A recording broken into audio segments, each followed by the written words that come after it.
हिमालय की गोद में स्थित हिंदू धर्म के 4 प्रमुख तीर्थ स्थल है यमुनोत्री, गंगोत्री, केदारनाथ और बद्रीनाथ। इन्हें सामूहिक रूप से चार धाम के नाम से जाना जाता है।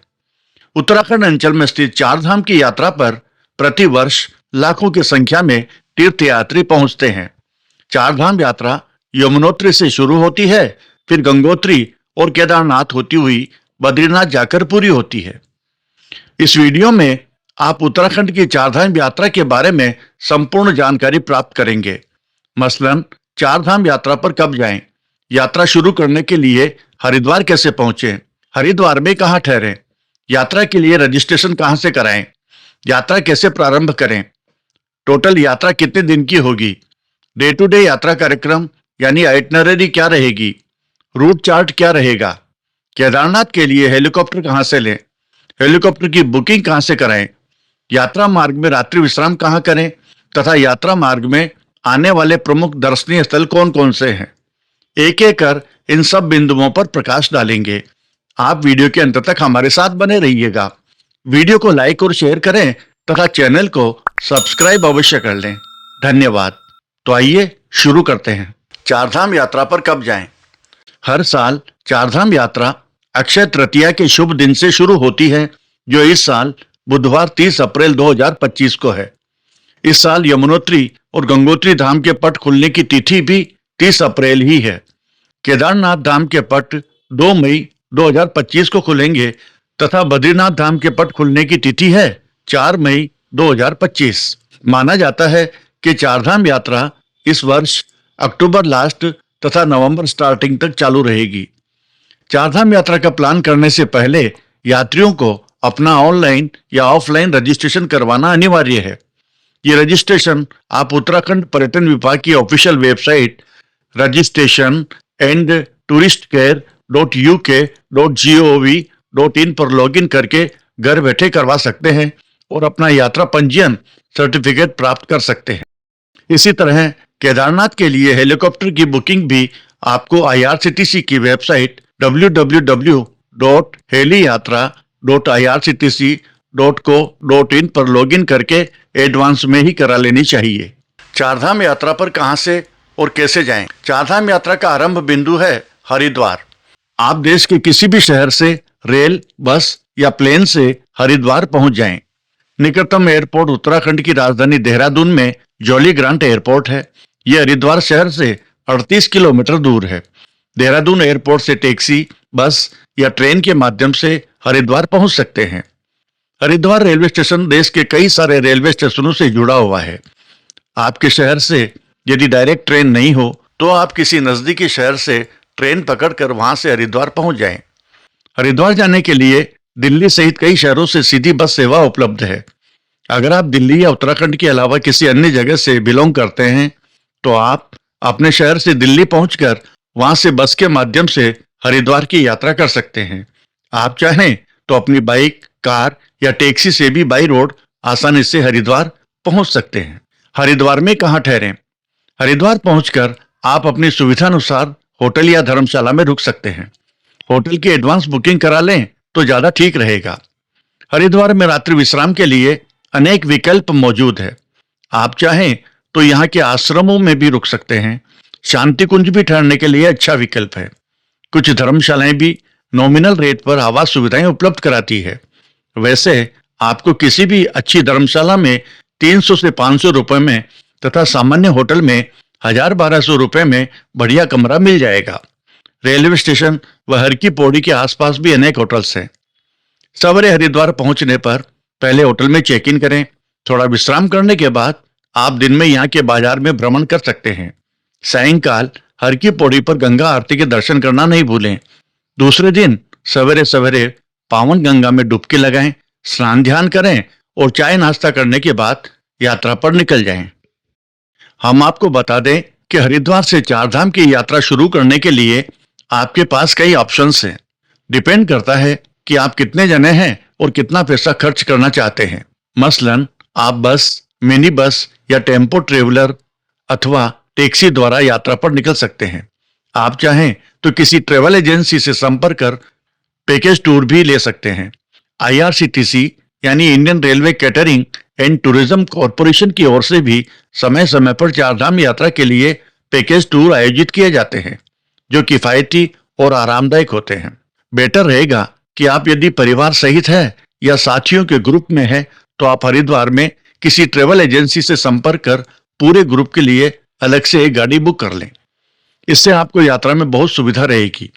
हरिद्वार से चारधाम यात्रा के लिए टेम्पो ट्रेवलर का किराया होगा करीब 10,000 रुपये प्रतिदिन, जिसमें 12 यात्री आराम से सफर कर सकेंगे। इसी प्रकार इनोवा या उसके जैसी बड़ी गाड़ियों का किराया होगा लगभग 6,000 रुपये प्रतिदिन तथा डिजायर जैसी छोटी गाड़ियों का किराया हो सकता है करीब 4,000 रुपये प्रतिदिन। यात्रा तिथियों के हिसाब से किराए में थोड़ा बहुत कम ज्यादा हो सकता है। यात्रा संबंधी बुकिंग वगैरह आप या तो ऑनलाइन पहले से ही करा लें या फिर जिस दिन हरिद्वार पहुंचे उसी दिन कर लें, ताकि अगले दिन से आप आराम से निर्धारित समय पर अपनी यात्रा प्रारंभ कर सकें। आप चाहें तो यात्रा मार्ग में रुकने के लिए गढ़वाल मंडल विकास निगम के विश्रांति गृहों में भी एडवांस रूम बुकिंग करवा सकते हैं, या फिर अपनी सुविधा से रास्ते में जहां चाहें वहां ठहर सकते हैं। होटलों में आपको लगभग 1,000-1,500 रुपए में अच्छा रूम मिल जाएगा। इस वीडियो में हम आपको 9 रात और 10 दिन के चारधाम यात्रा कार्यक्रम के बारे में विस्तार से बताएंगे, जिसमें आप यमुनोत्री, गंगोत्री, केदारनाथ और बद्रीनाथ के दर्शन तो करेंगे ही, साथ ही साथ मार्ग में आने वाले केम्प्टी फॉल, लाखा मंडल, उत्तरकाशी, हर्षिल, टिहरी बांध, रुद्रप्रयाग, कर्णप्रयाग, जोशीमठ, देवप्रयाग और ऋषिकेश जैसे दर्शनीय स्थलों के बारे में भी जान सकेंगे। तो चलिए यात्रा शुरू करते हैं। डे 1, यमुनोत्री के लिए यात्रा प्रारंभ। हरिद्वार से यमुनोत्री जाने के लिए 2 मार्ग हैं। पहले मार्ग में देहरादून, मसूरी होते हुए बड़कोट पहुंचना होता है और दूसरे में ऋषिकेश, चंबा, टिहरी, धरासू होते हुए बड़कोट पहुंचते हैं। सवेरे का ब्रेकफास्ट लेकर आप हरिद्वार से निकलते हैं। मार्ग में देहरादून, मसूरी होते हुए केम्प्टी फॉल पहुंचते हैं। मसूरी में आप थोड़े समय के लिए मॉल रोड पर या लाइब्रेरी चौक में फोटो स्टॉप के लिए रुक सकते हैं। फिर वहां से आप पहुंच जाएंगे केम्प्टी फॉल। यहाँ ऊंचे पहाड़ से गिरते हुए फेमस केम्प्टी फॉल झरने को देखकर आप हर्ष विभोर हो जाएंगे। नीचे झरने तक पहुंचने के लिए सीढ़ियां बनी हुई है, लेकिन आप रोपवे से भी झरने तक पहुंच सकते हैं। यहाँ कुछ देर प्राकृतिक सौंदर्य को देखने व फोटोग्राफी करने के बाद आप बड़कोट के लिए आगे बढ़ जाएंगे। रास्ते में आपकी गाड़ी यमुना नदी पर बने पुल से होकर गुजरेगी। बड़कोट से 25 किलोमीटर पहले यमुना नदी के पास ही एक गांव आता है, लाखा मंडल। मुख्य सड़क मार्ग से करीब 2 किलोमीटर अंदर स्थित लाखा मंडल का प्राचीन और चमत्कारिक शिव मंदिर दर्शनीय है। पूजा करते हुए आप यहाँ के शिवलिंग में अपना चेहरा देखकर आश्चर्यचकित रह जाएंगे। अगर आपके पास समय है तो आपको यहाँ अवश्य जाना चाहिए। अब आप पहुँच गए हैं बड़कोट। अगर आपके पैकेज में लॉजिंग एंड बोर्डिंग भी शामिल है तो बहुत अच्छा, और यदि नहीं है तो बड़कोट में छोटे बड़े सभी तरह के होटल्स हैं, जहां आप रूम लेकर आराम से रात्रि विश्राम कर सकते हैं। डिनर आप चाहें तो होटल या फिर बाहर किसी भी रेस्टोरेंट में ले सकते हैं। यहाँ गढ़वाल मंडल विकास निगम का भी अच्छा विश्रांति गृह है, जहां आप रूम बुक करवा सकते हैं। डे 2, बड़कोट में ब्रेकफास्ट लेने के बाद आप यमुनोत्री के लिए प्रस्थान करेंगे। लगभग घंटे 1.5 घंटे में आप सयान चट्टी होते हुए जानकी चट्टी पहुंचेंगे। जानकी चट्टी से 6 किलोमीटर दूर यमुनोत्री धाम तक यात्रियों को पैदल ही खड़ी चढ़ाई चढ़नी पड़ती है। हाँ, सुविधा के लिए खच्चर, टट्टू और पालकी वाले भी उपलब्ध रहते हैं। अगर आप पैदल ही जाना चाहते हैं तो करीब 3 घंटे का समय लग सकता है। घोड़ा खच्चर का 1 साइड चार्ज 1,500 से 2,000 रुपये और पालकी का 3 से 4,000 रुपये हो सकता है। आप पहुंच गए यमुनोत्री।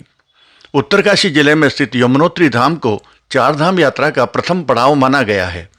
यहाँ सूर्यपुत्री और शनि व यम की बहन देवी यमुना की आराधना होती है। समुद्र तल से 3,235 मीटर यानी 10,610 फीट की ऊंचाई पर स्थित यमुनोत्री धाम से 1 किलोमीटर की दूरी पर चंपासर ग्लेशियर है, जो यमुना जी का मूल उद्गम है। धर्म ग्रंथों में उल्लेख है कि यह पवित्र स्थान असित मुनि का निवास स्थल था। उन्होंने यहाँ देवी यमुना की आराधना की, जिससे प्रसन्न हो यमुना जी ने उन्हें दर्शन दिए। कहा जाता है कि यहाँ पर स्थित यमुना मंदिर का निर्माण जयपुर की महारानी ने 19वीं सदी में करवाया था। यहाँ आप गर्म पानी के कुंड में चावल पका सकते हैं।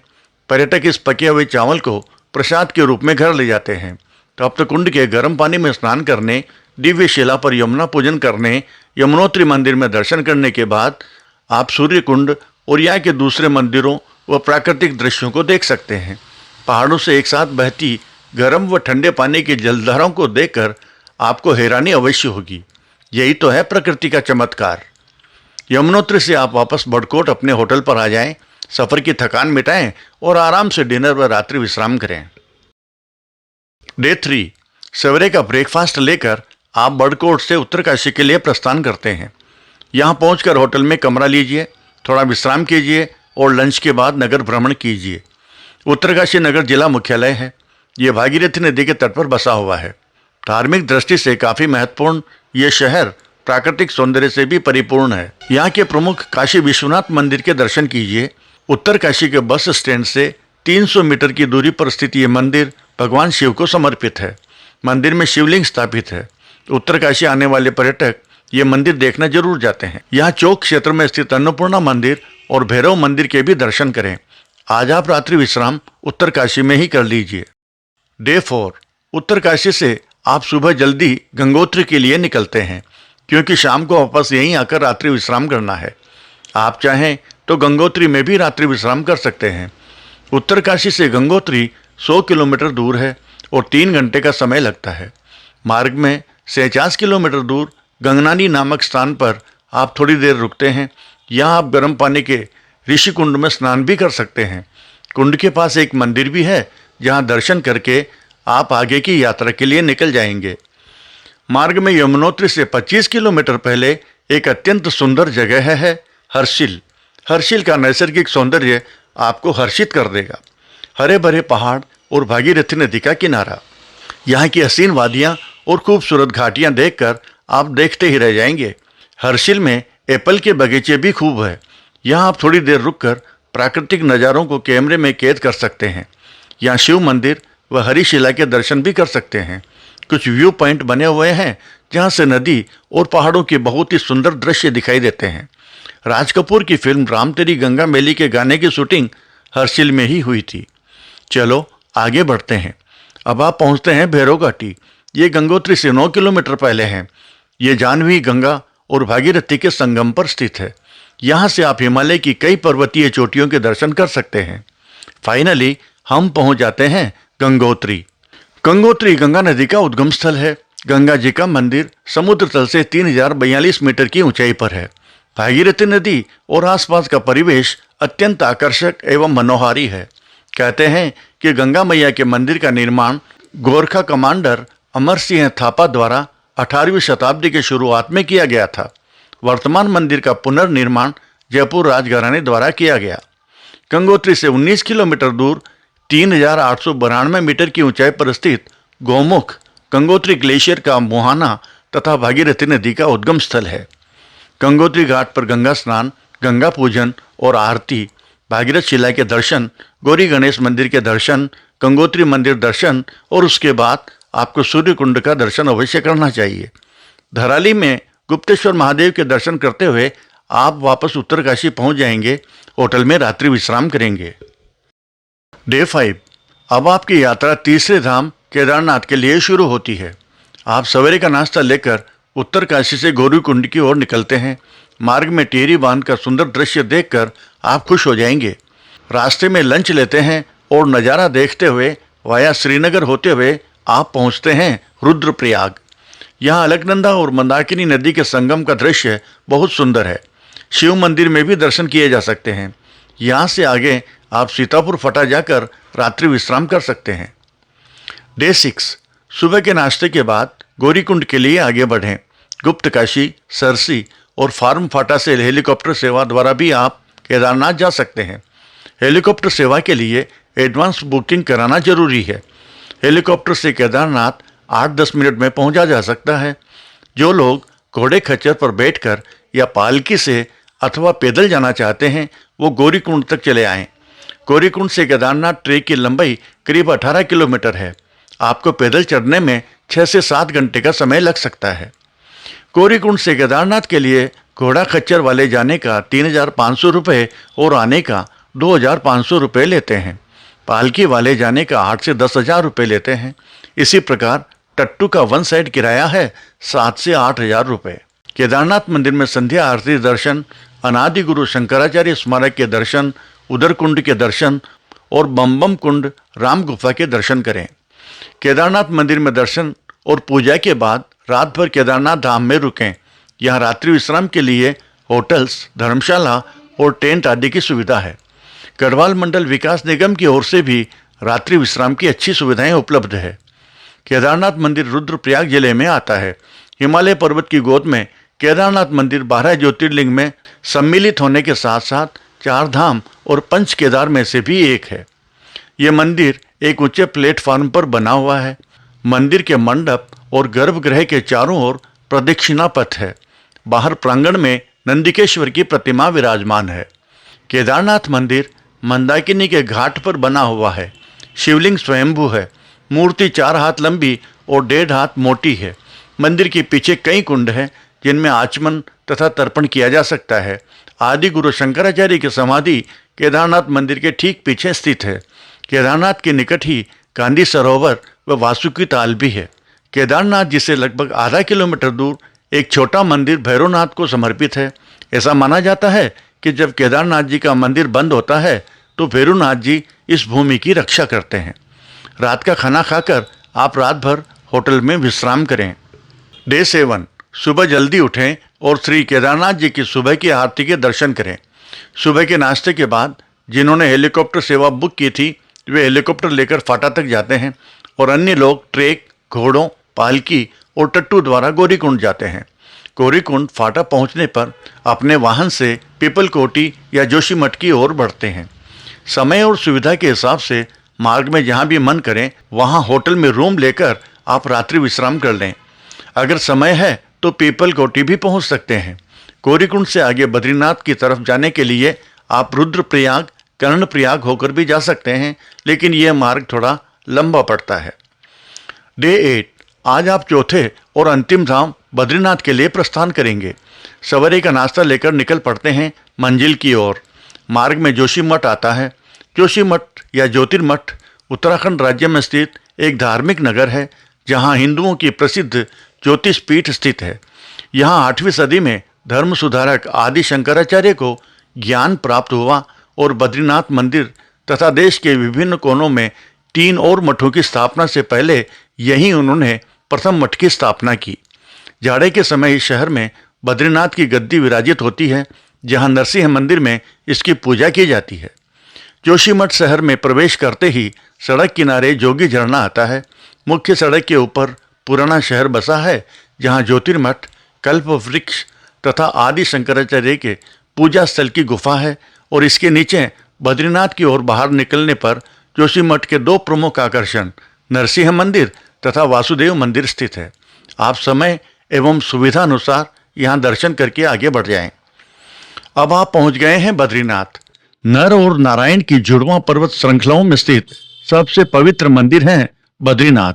अलकनंदा नदी के बाएं किनारे पर स्थित इस मंदिर की पृष्ठभूमि में विशाल नीलकंठ चोटियों का शानदार दृश्य दिखाई देता है। अगर आप चाहें तो पहुंचते ही एक बार तो भगवान श्री बद्रीनारायण के दर्शन कर लें और उसके बाद आराम से होटल में विश्राम करें या आसपास घूम लें। संध्या समय भी आरती के दर्शन कर सकते हैं। होटल में रात्रि विश्राम करें। डे 9, बद्रीनाथ पहुंचने के दूसरे दिन अर्ली मॉर्निंग तप्त कुंड में एक पवित्र डुबकी लें और फिर से बद्री विशाल के दर्शन करें। बद्रीनाथ का यह मंदिर काफी प्राचीन है जिसका निर्माण 7वीं से 9वीं सदी में होने के प्रमाण मिलते हैं। मंदिर के नाम पर ही इसके इर्द गिर्द बसे नगर को भी बद्रीनाथ ही कहा जाता है। यह समुद्र तल से 3133 मीटर की ऊंचाई पर स्थित है। बद्रीनाथ मंदिर में हिंदू धर्म के देवता विष्णु के एक रूप बद्रीनारायण की पूजा होती है। यहाँ उनकी शालिग्राम से निर्मित मूर्ति है जिसके बारे में मान्यता है कि इसे आदि शंकराचार्य ने 8वीं शताब्दी में समीपस्थ नारद कुंड से निकालकर स्थापित किया था। मान्यता है कि बद्रीनाथ में भगवान शिव को ब्रह्म हत्या के पाप से मुक्ति मिली थी जिसे आज ब्रह्म कपाल के नाम से जाना जाता है। ब्रह्म कपाल एक ऊंची शिला है जहां पितरों का तर्पण किया जा सकता है। बद्रीनाथ मंदिर में वन तुलसी की माला, चने की कच्ची दाल, गिरी का गोला और मिश्री आदि का प्रसाद चढ़ाया जाता है। यहाँ आप तप्त कुंड में स्नान करने के साथ साथ चरण पादुका के दर्शन कर सकते हैं, जिसके बारे में कहा जाता है कि यह भगवान विष्णु के पैरों के निशान है। यहाँ माता मूर्ति मंदिर भी है, जिन्हें बद्रीनाथ भगवान जी की माता के रूप में पूजा जाता है। बद्रीनाथ से 4 किलोमीटर दूर माणा गांव है। ये तिब्बत से पहले भारत का पहला गांव है। माणा की दूसरी तरफ भीम पुल है। यहाँ एक विशाल चट्टान है जो एक प्राकृतिक पुल का निर्माण करती है, जो बहती हुई सरस्वती नदी पर स्थित है। यहाँ चट्टान के नीचे संकरे मार्ग से पानी की गड़गड़ाहट का शानदार दृश्य उपस्थित होता है। माना जाता है कि इसे 5 पांडव भाइयों में सबसे बड़े भीम द्वारा रखा गया था।